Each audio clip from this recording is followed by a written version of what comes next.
This is the music. Welcome to another episode of The Music, where we load you with a lot of music stuff. You know, we visit some venues and have a great artist as usual, and we got you covered. So don't worry, sit down and relax and enjoy. Today we're joined by the amazing singer-songwriter, amazing soulful artist.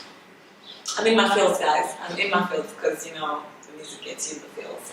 Thoba, welcome. Thank you. How are you? I'm good, and you? I'm good. I can do it myself. Thoba Ndlovu.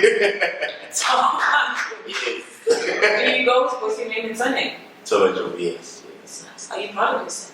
I am. I don't know why. I just like elephants. Elephant. Do you like elephants? I do. I love elephants. Please be comfortable. It's going to invite you. It's not true. It's the camera. Okay. Thank you. Yeah. Okay. So you're from Android? Yes, I'm from Android. I mean, it doesn't get any more area than Yeah. it is there. Like, take us through you being a little boy in Android, and you can link it to music, but just give me a picture. You know, put me there. Okay, so I'm gonna try and not make this long. But yeah, I just grew up in Android where Msunduzi to be specific. It was as much as like it is in a rural space, but it's also within a missionary space. Msunduzi is a missionary, so it's very big on church. So they had tradition and they had church, and I guess I love being in Ridley. I love trees, I love nature, but also it was also quite restrictive in terms of like things that I could do, how I could express myself. I think especially being gay and being from... But also just to stop you there, it's been very cultural and very religious, like for better words. Where did you fall off more? Or where did your family, because yeah, you didn't exactly have much choices. I didn't. It was like this. So yes, where was your family more sided to? Initially, they were half and half. Okay. But I think when I was 11, my parents got saved. Okay. So then they were just more religious. Okay. Continue. Sorry. Yeah. So I grew up singing. Like, I just always sang. I sang when I was a baby. Like, they say that when I started speaking, I started singing. Oh! She used to have me on her back, and I'd be singing in the bus, and people were just like, what? Yeah. I used to always sing Monday to Friday. Some weird song, but they're always teasing about it. Would you say, because of that, then, would you fall under the music chose me? I think so, yeah. I think so, because even when I had stopped singing, I always had a yearning for it. So yeah, for the longest time I thought I couldn't sing, even though everybody had told me. But what made you feel that? So there came a time when I had to go to high school, and it had always been discussed in my family. I'm going to go to this high school called Muzik Secondary because they had music and art, and then when it came down to me going to register, that kid fetched me from primary school. Took my papers, we went to Vernon Secondary, which was more academic, and we registered me there, and I was just like, okay. and I guess I'm not sure. Yeah, I just thought, okay, maybe they really believe that I can't sing, but they just say I can sing, so this is a way of just, you know, moving me on. And how do they feel about you being in the music industry now? Oh, they're very happy. They're happy that I'm pursuing my dreams. I found out later on that it had nothing to do with me singing. Okay. I'm glad. Because we had to get that line sorted out. So I guess where you grew up, because I mean I've listened to your music, I've seen how you interact with your audience and talk about social media, whatever, how you dress. You can tell this person has some sort of grounding to it. It's not just aesthetics or what we like. You know, there is some form of I come from somewhere, I know who I am, I know my roots. And I think as an artist, it goes a long way. You might not realize it, but it influences the way you write, the language you write, and how you structure your words. And I'm guessing you write for yourself. I would presume. It would be very confusing if you don't. And there would be a singer-songwriter. That would be awkward. That would be highly awkward. But I've seen that having such a strong background, whether good or bad, has a strong influence in the way that you write, especially when you're a personal writer. Some people are able to just write about anything, things they've not been through, whatever. But I connect more to the writing of personal experiences because it's relatable and we also need to understand with artists. But speaking of that, explain to us what kind of an artist are you? And I'm not just speaking genre. If you have to explain, because I feel like you go beyond just being a singer, you're a whole art piece. And that sounds nice. That's it. I think I'm going to steal that. Oh! Okay. Yeah, so I'm largely influenced by being from England. I write mostly in isiZulu. I express myself better through music in isiZulu because the first time I just started speaking, and I've been singing in singing only Becca my Lord. Like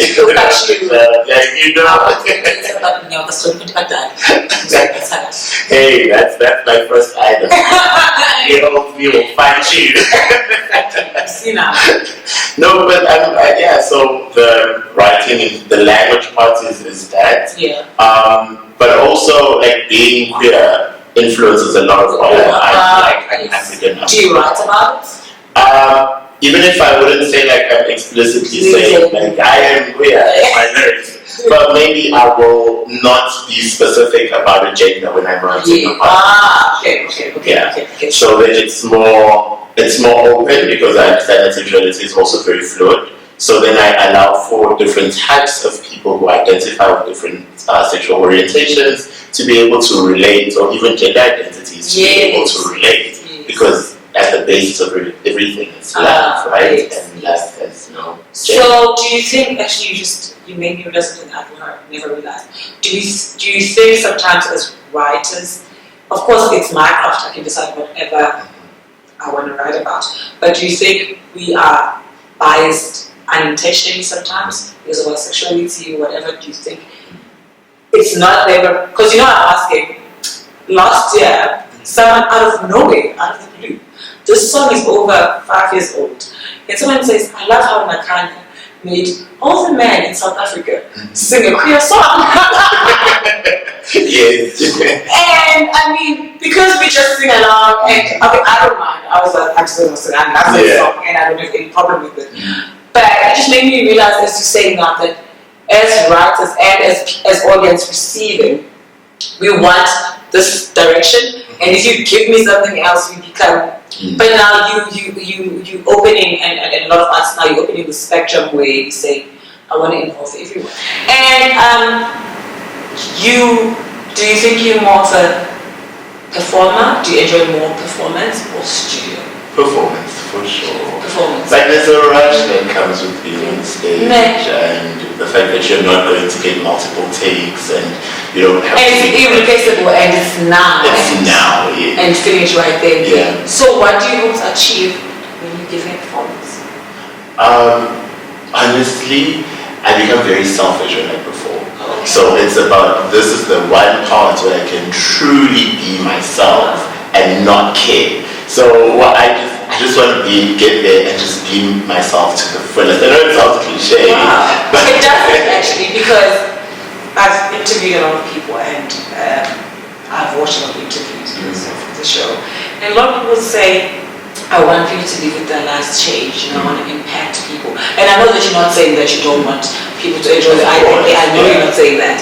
But it's a great emphasis to say that, you know what, I want to enjoy myself. I want to throw myself out there like, I nailed it after. Like having said that, there was a long time when I didn't sing.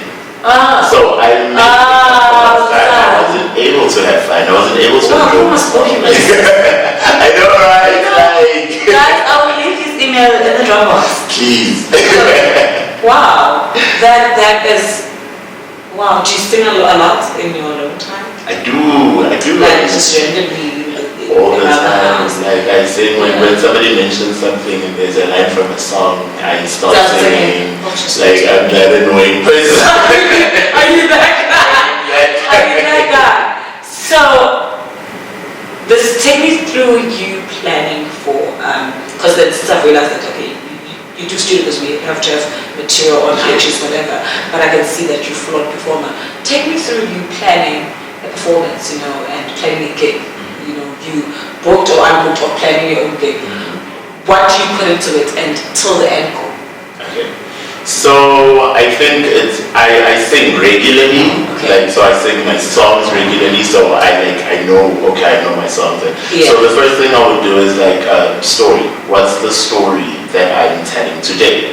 I feel like we've got various stories as artists, right? So what story am I telling today, and how can I best channel that story through my music? So that's the how the songs are going to follow each other. Which song I'm starting with, which song I'm ending with.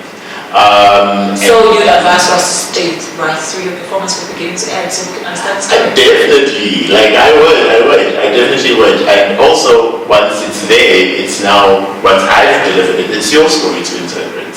So, I would definitely say stay throughout the whole thing so that you can sort of develop your own narrative, your own perspective on that. See what I was watching Archies? Archies, yeah. This guy. I'm so mind blown. I love the way you interpret your deliverance to music. And do you take the people you work with through this journey? Are they aware of the journey that you're going to take your audience through?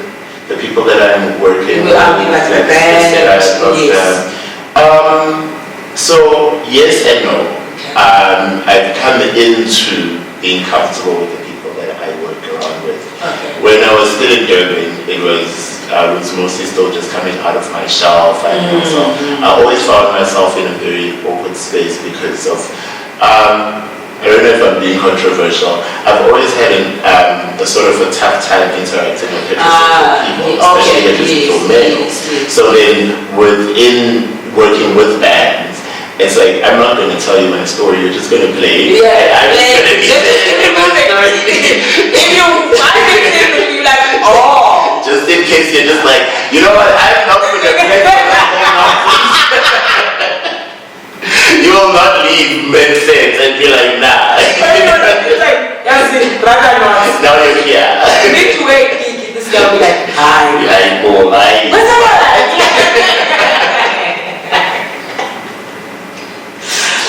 But you just, another question just linked into my next question where I want to ask you, you've moved to Joburg, and that transition with every artist changing cities has a transition. And I mean, we moved to Joburg because we know that the arts are understood better. No offense to other cities. We know that the audience is more receiving. And so, would you say now your career has gotten better since you moved to Joburg? I don't think I've been active long enough to be able to say. I think for me, like, it was moving to Joburg was killing two birds with one stone.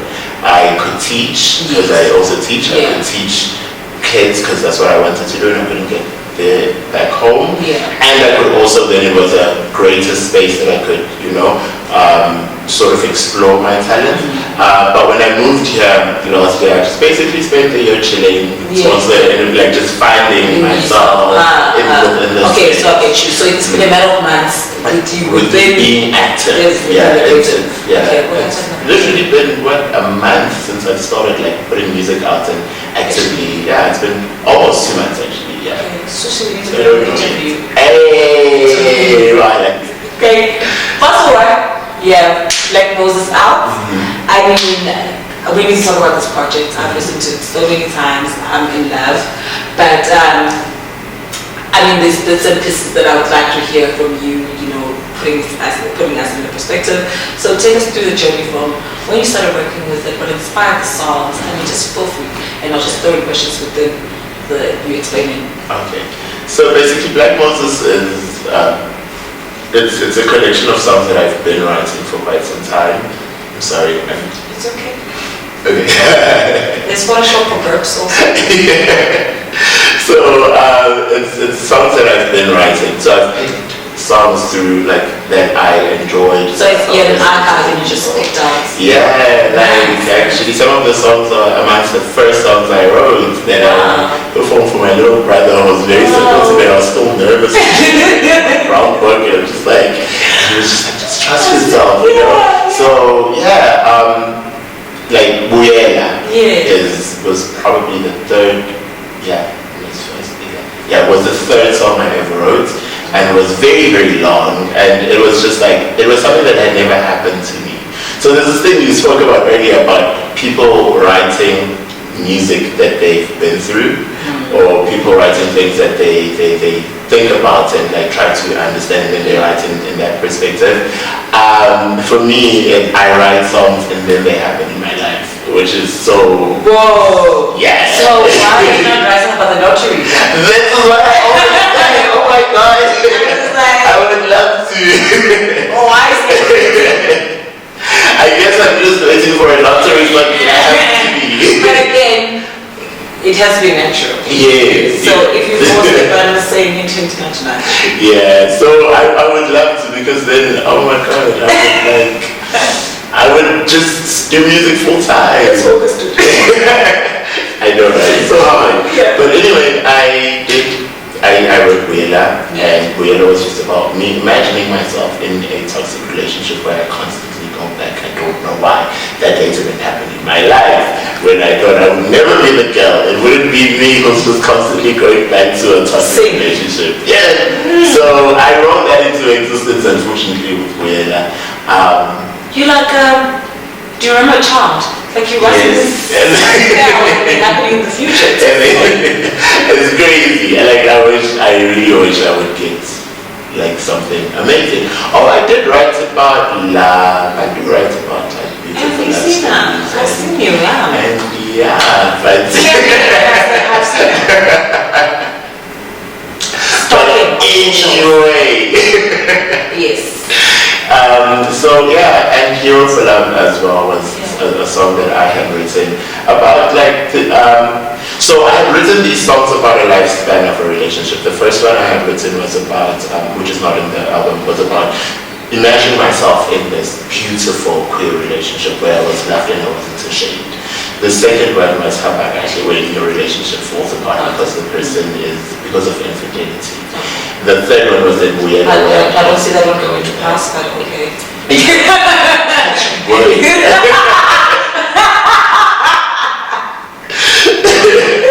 So yeah, the third one was Weird, which was about going back to this toxic relationship, and then Hero for Love was, I think before Hero for Love was another one called Deal with the Devil, where you just feel like, okay, like I just feel like this person has a spell on me and I can't break it.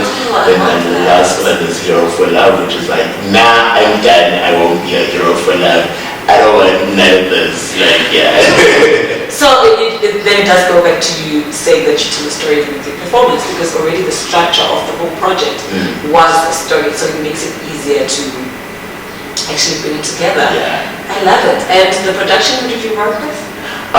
So my beats were made by Beat Mox, Juice Makanya, who's also a photographer in Durban. Yeah.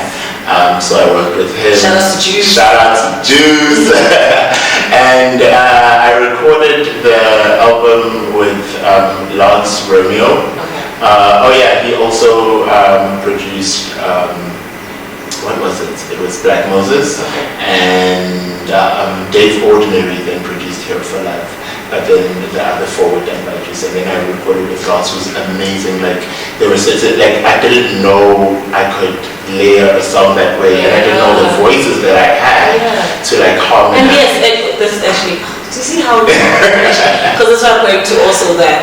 I don't want what you're talking about, but I want to talk about the different layers that you've shown. The colors in the whole EP, that you see this strong, some sweet elements, and your queerness does come out even with your voice. There's some gentleness, and then sometimes it was like, it wasn't me.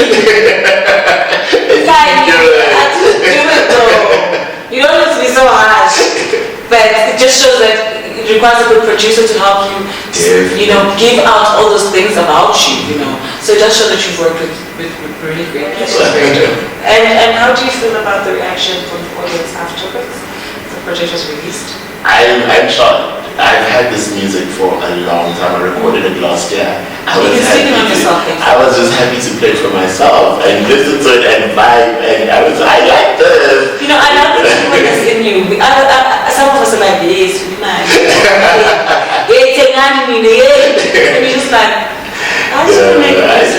make music as I man. I just want to make music, man. Ah, you like it? Oh, That's great. Yeah, I love the purity in it, and it's going to take you far. You're an easy person, and you're not people pleaser. That's the word I'm looking for.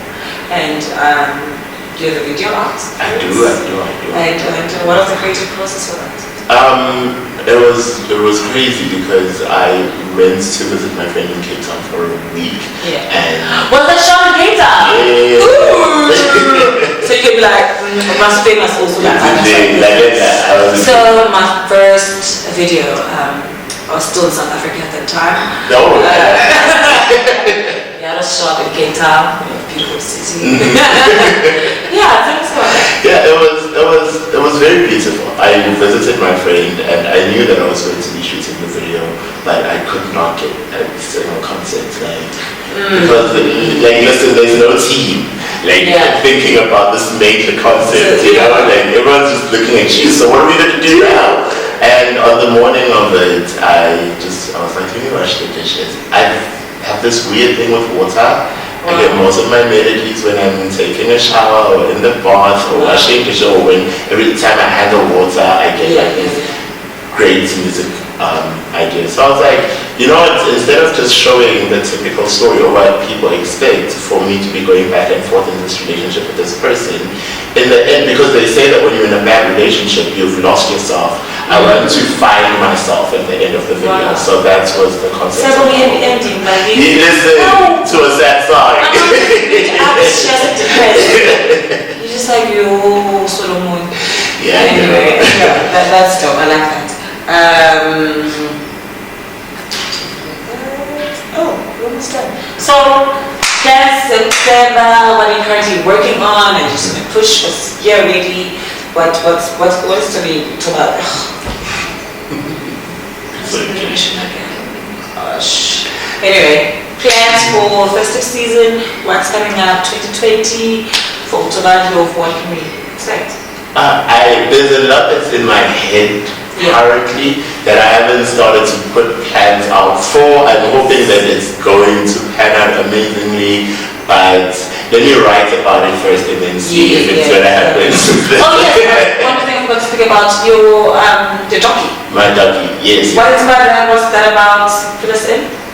It's just about me, my life as a queer artist, what experiences I go through, judging to work, music, going to queer spaces that are now, we're having more and more of them in South Africa. So going to these queer spaces, living my best, safe life as a queer black man in this country. So yeah, the jockey just explodes. That has, you just made me realize something I didn't realize.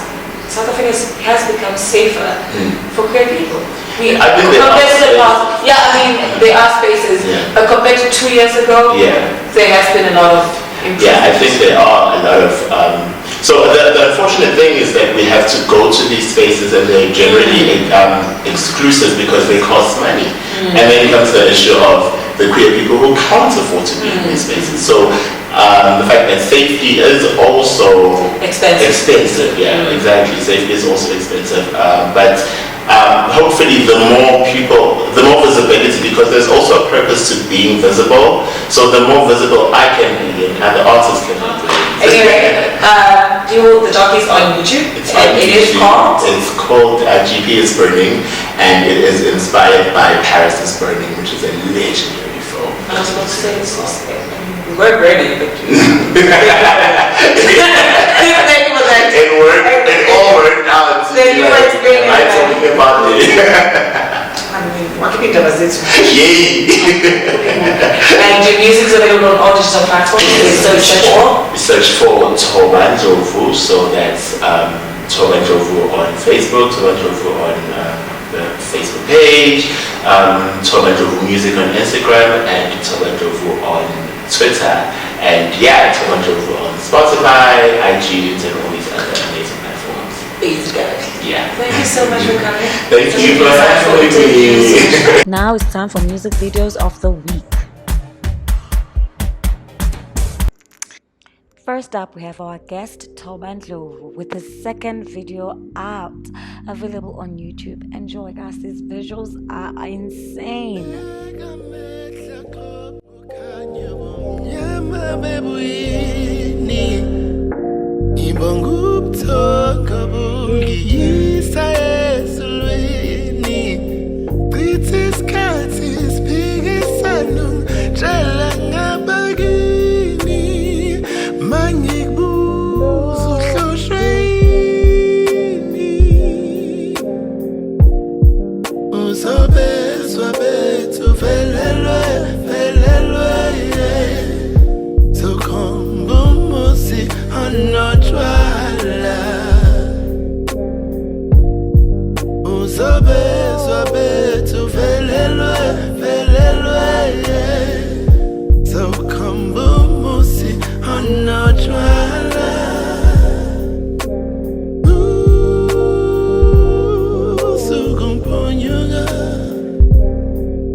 Our second video today is Nontu X Love Songs.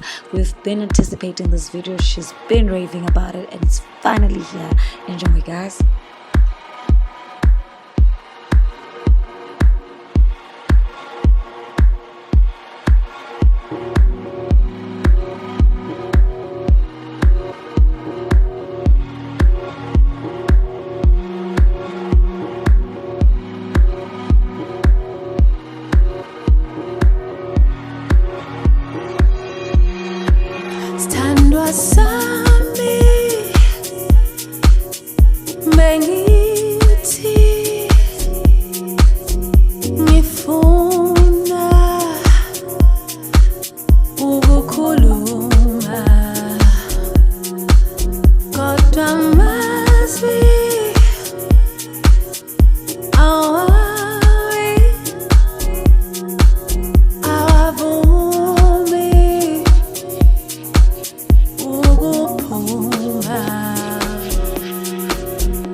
Now it's time for the venue of the week.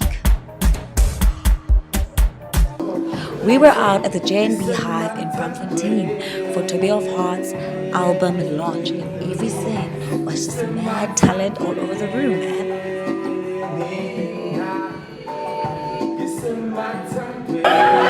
We're singing with Saba, everything. Oh, coffee! I'm just saying. No. But beyond that, to do music as a whole, I was inspired by a teacher of mine back in primary school, actually. A music teacher, you know. And she was the one who kind of like saw that I had something. I didn't think that I could sing. And so after she kind of like discovered it, it was during the time when pop stars had just started in South Africa. So what I do was on SMC3, I remember. I'd go and I'd wait for like the repeats to come on, and then I'd sing along. One of my favorite songs to sing along was "Let's Not Wait Till the Water Runs Dry. We might watch our whole lives pass us by." It's in my time, it's in my time. It's in my